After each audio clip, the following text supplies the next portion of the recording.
The morning fog still clung to the streets when Evelyn Carter unlocked the side entrance of Harbor Point Technologies, as she had done nearly every weekday for 24 years, long before the executives arrived with polished shoes, expensive coffee,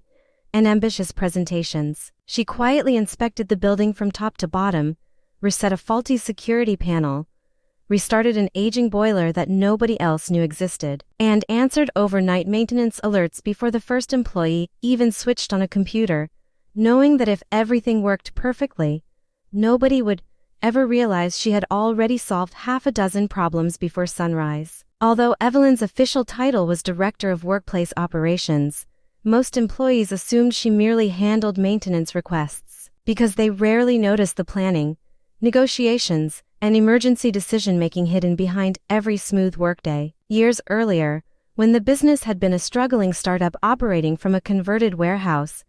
she had personally negotiated service contracts, organized office relocations, developed emergency response procedures, and built relationships with suppliers who continued giving the company favorable rates purely because they trusted her honesty and reliability. Everything changed when a new executive leadership team arrived promising efficiency, innovation, and cultural transformation while quietly dismissing experienced employees as outdated obstacles standing in the way of progress. During one leadership meeting, Evelyn suggested delaying an expensive office redesign until critical infrastructure upgrades were completed, but her recommendation was brushed aside by Chief Operations Officer Grant Lawson, who smiled confidently before telling the board that modern companies needed visionaries rather than caretakers, earning applause from people who had never spent a single night keeping the building operational during a crisis. A week later, Evelyn received a short meeting invitation from Human Resources with no explanation beyond the subject line: Organizational Alignment Discussion. A phrase she recognized immediately from years of watching similar meetings end with disappointed employees carrying cardboard boxes through the lobby. She entered the conference room calmly, listened while HR explained that her role had become strategically redundant, handed over her identification badge without argument, thanked them for the opportunity, and quietly walked out, leaving behind a workplace that believed replacing experience would be far easier than understanding everything it had just lost. Several weeks after Clare Bennett accepted her new leadership position, the excitement surrounding her promotion slowly faded. But the difficult work of transforming the company had only just begun as she discovered that changing organizational culture required far more patience than earning a new title. Although many employees congratulated her publicly, others quietly resisted every improvement because the old habits of protecting personal territory, avoiding accountability,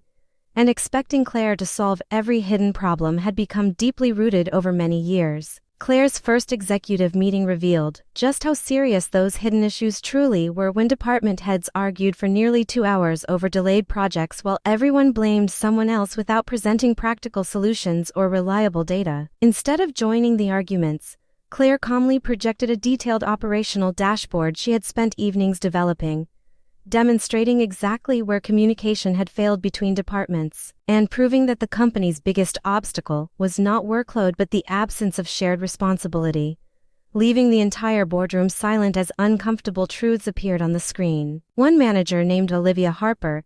who supervised procurement, immediately challenged Clare's findings by insisting that the numbers exaggerated the situation and unfairly criticized her department's performance in front of senior leadership. Clare remained composed, thanked Olivia for raising her concerns, and carefully produced time-stamped reports, email records, and workflow histories that verified every figure, politely explaining that facts should guide decisions instead of opinions because lasting improvements depended upon complete honesty rather than protecting reputations. Following that meeting, Clare introduced a company-wide initiative called Project Horizon, a program designed to simplify complicated workflows, eliminate unnecessary approvals, and ensure every critical process could continue smoothly even if key employees were unavailable. Instead of keeping specialized knowledge locked inside individual departments, every team member was encouraged to document procedures, cross-train colleagues, and participate in monthly workshops where practical experience was openly shared, creating an atmosphere that rewarded collaboration rather than secrecy. Not everyone welcomed these reforms, because several supervisors privately complained that greater transparency reduced their influence and exposed weaknesses they had previously hidden behind confusing procedures and vague reporting. Anonymous complaints reached the executive office claiming Clare was changing too much too quickly. Yet Daniel Mercer carefully reviewed the measurable results and found that customer satisfaction had risen significantly while project completion times had improved faster than anyone had predicted.